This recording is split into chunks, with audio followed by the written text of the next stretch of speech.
Hello everyone, welcome to this series on the history of English literature. And in this video, we are going to discuss the literary features of the age of Chaucer. Introduction. The period of transition in English literature brought about significant changes that shaped the language and literary forms we recognize today. This era marked by the standardization of English, the emergence of modern critical spirit, the development of prose, and the rise of Scottish literary contributions laid the groundwork for future literary advancements. Standardization of English. One of the most notable features of this age is the standardization of the English language. During this period, English stabilized into a standard form heavily influenced by the East Midland dialect, which was the speech of the capital city and the universities.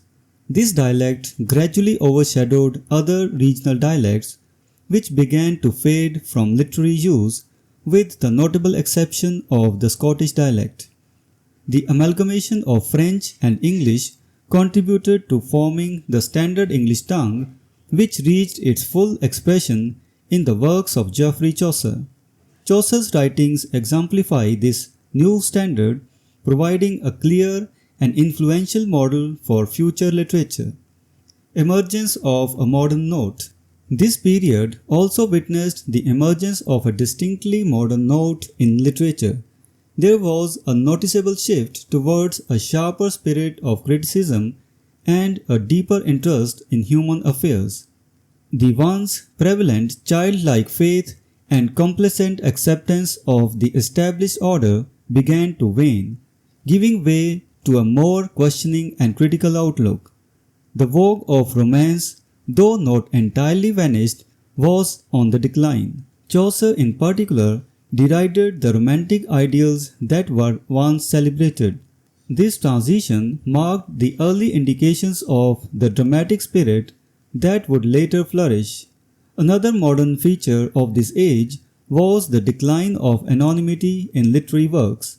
While many texts still lacked named authors, an increasing number of books could be definitively attributed to specific individuals. Chaucer himself emerged as a figure of outstanding literary importance, his genius giving shape and direction to the literary landscape of the time. Development of English prose. The era also saw the foundation of an English prose style. Prior to this period, prose writings were largely experimental and imitative. However, in the works of authors like Mandeville and Mallory, we begin to see prose that is both original and individual. The English language had matured to the point where it was ready to support a distinctive prose style.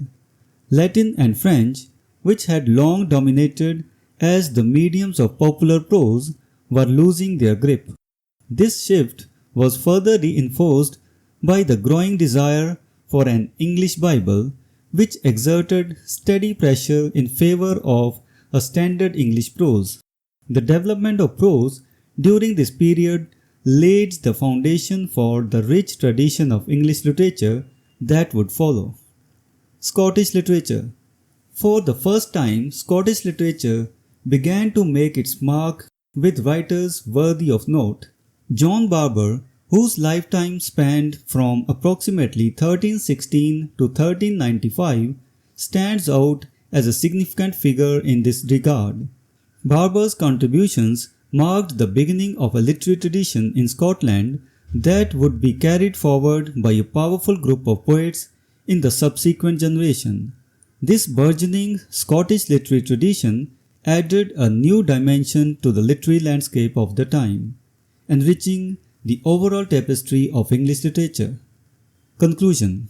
In conclusion, the literary features of this age reflect a period of profound transition and development. The standardization of English language, the emergence of modern critical spirit, the establishment of an English prose style, and the rise of Scottish literature all contributed to shaping the future of English literature. These developments laid the groundwork for the rich and diverse literary tradition that we continue to celebrate and study today. So this was the discussion on the literary feature of the age of Chaucer. We will meet in the next video and discuss some other topic. Until then, goodbye and thank you.